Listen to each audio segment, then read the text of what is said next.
Troy, with the league just over the last 24 hours? Well, I'll first say this. I commend the league for putting out a statement. The worst thing I can do is get up here when I'm trying to get our team to turn forward to UCLA and be talking about, the calls that went against us in a loss.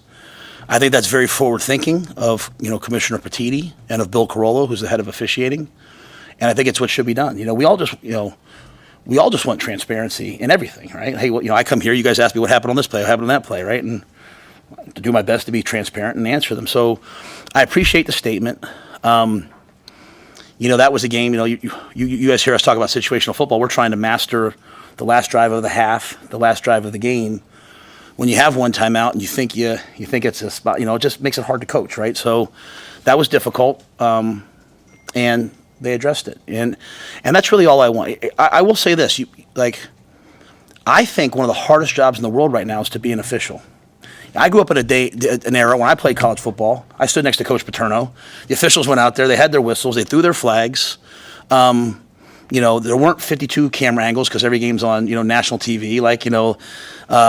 There weren't, they threw the flag and you live with it, right? And, Coach Paterno would yell at the officials and, just kind of that's how football was. And now, now you in a world where, now we have instant replay. And the first instant replay was, to overturn the egregious stuff. And now it's more, now we can fix things. Like last week there was 3 seconds on the clock and all of a sudden, now there was 6 seconds against Indiana. So now as an official, when I'm calling the game on controversial calls as if, well, what happens if it does get overturned? So they go with, if it's close to being a fumble, they think the guy's down. They might, they're kind of instructed to call it a fumble so that the play continues and then replay can overturn it. But replay, if it's close, will go with the call that stood, which even though that might not be what the official thought. So the amount of things that must be in those guys' heads, God bless them, and then there are 100,000 people, and they're running backwards trying to say, is it DPI, is it OPI, right? Now, it used to be the officials have to go over and talk to each other. Now they have a microphone, and they're talking to each other during the game, and they're confirming things, and it just, I feel for them, so I'm never going to get up here and complain about judgment calls. That's not my thing. I've been upset,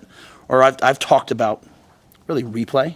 Like last year we had 3 replays that the next day they said, hey, replay was wrong. That's hard for me, right?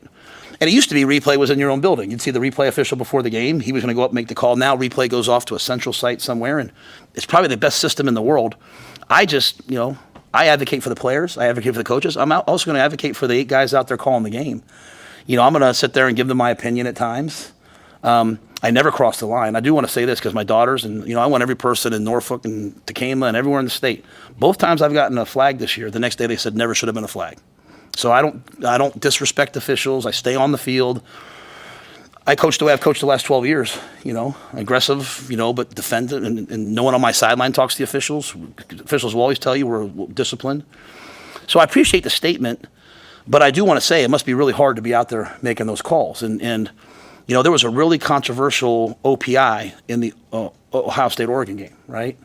And they called offensive pass interference. And so what ends up happening is, over the next couple of weeks, the officials, there's all these points of emphasis and all this stuff, and they're talking about OPI, and they're talking about OPI, and then all of a sudden we show up, and we get 2 OPIs, on the last drive of the half and on the last drive of the game. Now, you guys have watched this. I don't know how many OPIs we've had this year, offensive pass interference. But these points of emphasis, that kind of hit you each week, something happens and we change the kickoff return mechanics. As a coach, I can't change what an 18-year-old does or a 22-year-old does on 3 days' notice. We went through camp. We go through all the officiating training. Officials come to practice.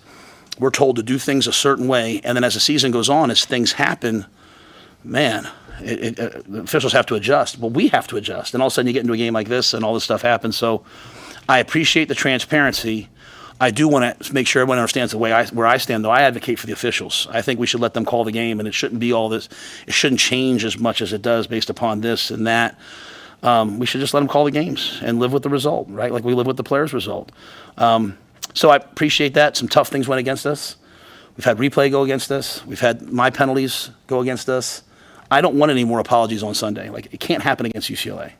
It can't happen against Iowa.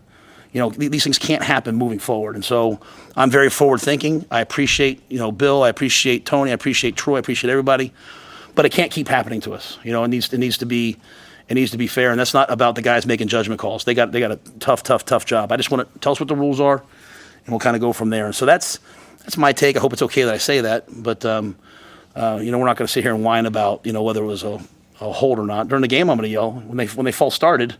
I yelled, "Hey, that's a false start!" You know, like that's a not hold, no hold. That's a false start. But then the play is over. We play the next play, and we got to play better. Before we can worry about the officials, we need to worry about ourselves.